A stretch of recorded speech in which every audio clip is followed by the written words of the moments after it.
Friends अस्सलाम वालेकुम Rohan family ब्लॉगলৈ আপোনালোক সকলোকে স্বাগতম। আজি জেঠাইহঁতৰ ঘৰত গোটেই আমাৰ পৰিয়ালৰ মানুহবোৰ গোটাই পিনে এসাঁজ খাওঁ বুলি ভাবিছে। আমি তালৈকে যাবলৈ ওলাইছোঁ। আপোনালোকে চাই থাকিব ভিডিঅ'টো আগলৈ।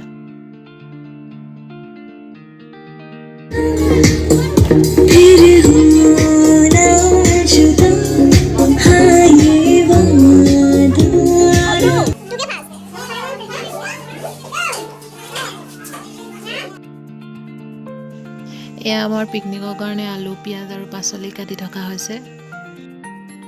এই আমাৰ পিকনিক চলিছে আজি দে পাৰ্টি ৰাইজসকল। কি ধুই আছে চিকেন চাহৰ কাৰণে সকলোৱে ভাগে ভাগে নিজৰ নিজৰ কামত লাগি আছে। এয়া আমাৰ টুটুকাই মাংস বনাব লৈছে আৰু এইফালে মাছ বনাই আছে বৌয়ে।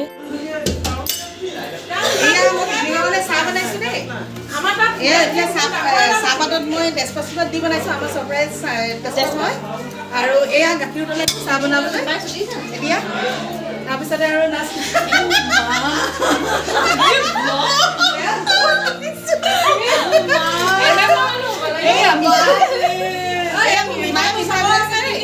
মিঠাই বনাই থৈছে দেই এইফালে আৰু কিবা কিবি ওলাব আৰু দেখিছা এয়া পিকনিকৰ কাৰণে এয়া মিঠাই যোগাৰ কৰা হৈছে। বৰ ধুনীয়া ধুনীয়া মিঠাই বনাইছে। কোনে বনাইছে বাৰু? মোৰ ননদজনীয়ে বনাইছে।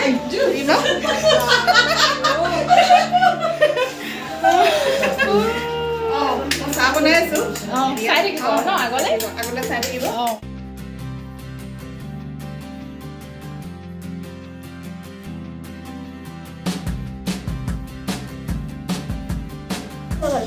তিনটা ৰঙৰ চাহ লগা হৈছে। এটা চেনি দিয়া, এটা গাখীৰৰ চেনি দিয়া আৰু লাল চাহ বনাইছোঁ চেনি দিয়া। এতিয়া খাব লাগে বুলিবা।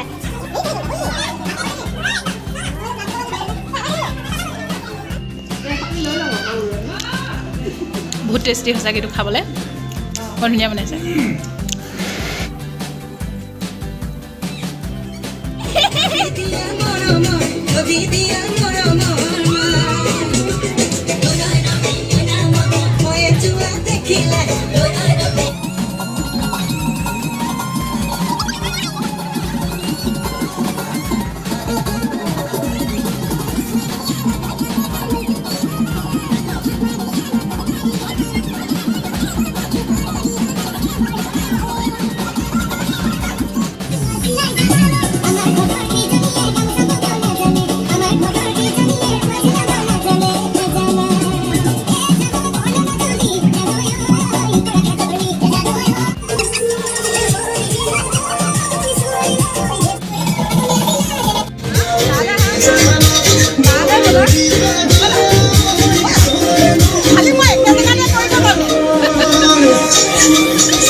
আজি নিশাটো বাবুল কাৰ সুৰেৰে আৰু ধুনীয়া কৰি তুলিলে। আপোনালোকেও শুনিবচোন, ইমান ধুনীয়াকৈ গাইছে গান।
এতিয়া ভাত খোৱা টাইম। আমি গোটেইখিনিয়ে মিলি ইমান ধুনীয়াকৈ এসাঁজ একেলগে খালোঁ। বাবুল কা থেংক ইউ।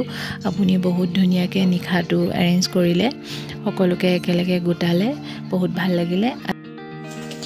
আজি ভিডিঅ'টো মই ইমানতে শেষ কৰিছোঁ। আপোনালোকে আমাৰ ভিডিঅ'বোৰ চাই ভাল পাইছে যদি লাইক কৰিব, কমেণ্ট কৰিব আৰু চেনেলটো ছাবস্ক্ৰাইব কৰিব। আৰু আপোনালোকেও আমালৈ দোৱা কৰিব, আমিও আপোনালোকলৈ দোৱা কৰিম। আল্লাই যাতে সকলোকে ভালে ৰাখে।